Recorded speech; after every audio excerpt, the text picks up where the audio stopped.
വേറെ, നിന്റെ അനിയത്തി വേറെ. അവൾ കാരണം ഈ നാട്ടിലെ ചെറുപ്പക്കാർ മൊത്തം ഇവിടെ ചുറ്റിക്കറങ്ങി തിരുവാതിര കളിക്കാണ്.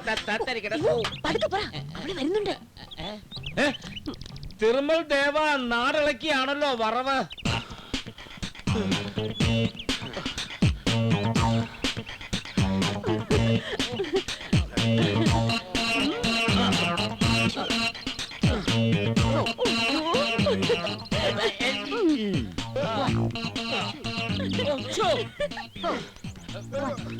കണ്ടില്ലേ കോമളം, മൂക്കിൽ പഞ്ഞി വെക്കാറായി. ഊതി കണ്ടില്ലേ?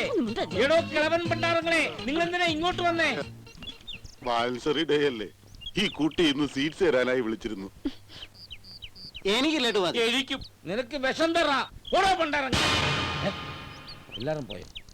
കോമള, അപ്പോൾ നമുക്കും പോകാം. കോമള,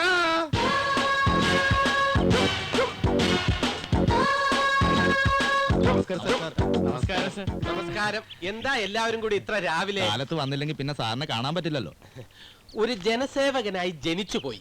ഇനി മരണം വരെ സേവിച്ചു കൊണ്ടേയിരിക്കണം, അല്ലെങ്കിൽ ഞാൻ മരിച്ചു പോകും. സാർ, എന്റെ വൈഫിന്റെ ട്രാൻസ്ഫർ കാര്യം അത് ഞാൻ ഹൈക്കമാൻഡിലോട്ട് ഫോർവേഡ് ചെയ്ത് കഴിഞ്ഞു. ഇവിടെ ലോ കമാൻഡ് എന്നേ പാസ്സാക്കി വിട്ടു. സ്കൂൾ ടീച്ചർമാരുടെ ട്രാൻസ്ഫറും ഹൈക്കമാൻഡും തമ്മിൽ എന്താ ബന്ധം സാർ? അങ്ങനെ പറയരുത്. ഇപ്പൊ എല്ലാ ഹൈക്കമാൻഡാ തീരുമാനിക്കുന്നത്. പിന്നെ ഡൽഹി